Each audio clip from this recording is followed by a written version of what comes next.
Penuntun Saat Teduh Sinode Gereja Kristen Jakarta, Selasa, 14 September 2021.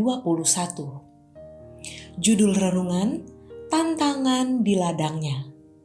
Terambil dari Nats 2 Korintus 11 ayat 23 sampai 28.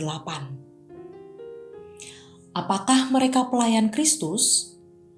Aku berkata seperti orang gila. Aku lebih lagi.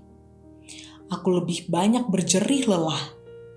Lebih sering di dalam penjara, didera di luar batas, kerap kali dalam bahaya maut.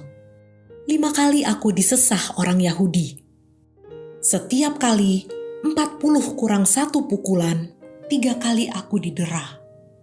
1 kali aku dilempari dengan batu, 3 kali mengalami karam kapal.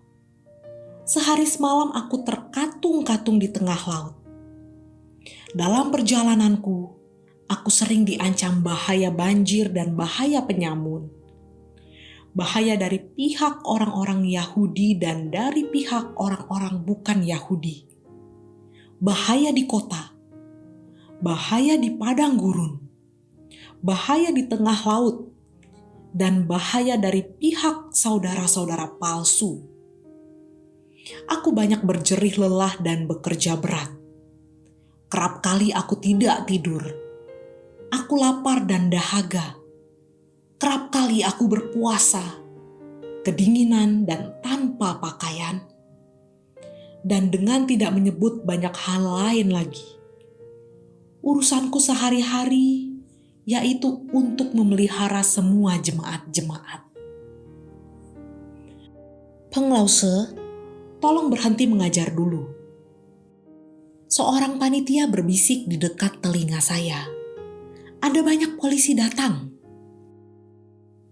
Ini terjadi di bulan Juni 2018, waktu saya sedang menyampaikan sesi di Camp Pria, Kota Nanning, Guangxi. Sekejap mata ada sekitar 60 polisi mengepung tempat camp kami. Kepala polisi mengumumkan bahwa kegiatan ilegal keagamaan ini tidak boleh diteruskan. Semua diminta mengeluarkan kartu identitas masing-masing. Saya adalah satu-satunya orang asing yang jadi pembicara. Ketika pemeriksaan kartu berlangsung, saya duduk di baris keempat. Saya bergumul dan berdoa supaya Tuhan tolong.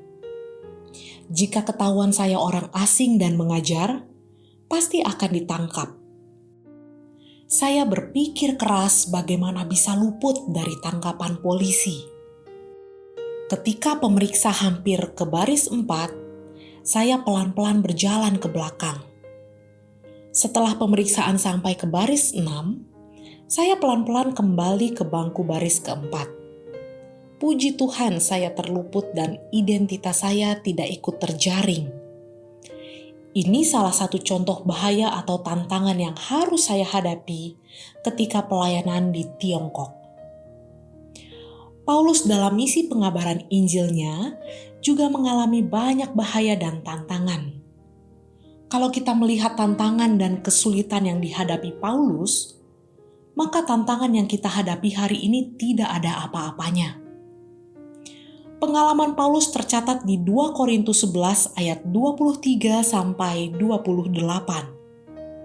Ia pernah dipenjara, didera di luar batas, disesah 5 kali, sekali sesah 39 pukulan, dilempari batu, 3 kali karam kapal, sehari semalam terapung di tengah laut, menghadapi banyak bahaya dalam perjalanan, kerja berat, berjerih lelah, sering tidak tidur, lapar, haus, dan lain-lain. Semua ini dia lakukan demi Injil Tuhan. Kesulitan dan tantangan yang dihadapinya tidak membuatnya mundur selangkah pun. Semua dapat dihadapinya bukan bersandar pada kekuatan dirinya, melainkan kekuatan dari Tuhan. Kita yang mau melayani Tuhan dan membagikan kabar baik kepada orang lain, pasti menghadapi banyak tantangan. Tantangan itu bisa berasal dari dalam diri kita ataupun dari luar. Yang penting, kita harus bersandar kepada Tuhan, bukan pada kekuatan diri kita. Tuhan pasti akan memberikan jalan keluar bagi setiap orang yang mau bersandar kepadanya. Bersandar kepada Tuhan, semua tantangan pasti dapat dihadapi. Tuhan Yesus memampukan kita.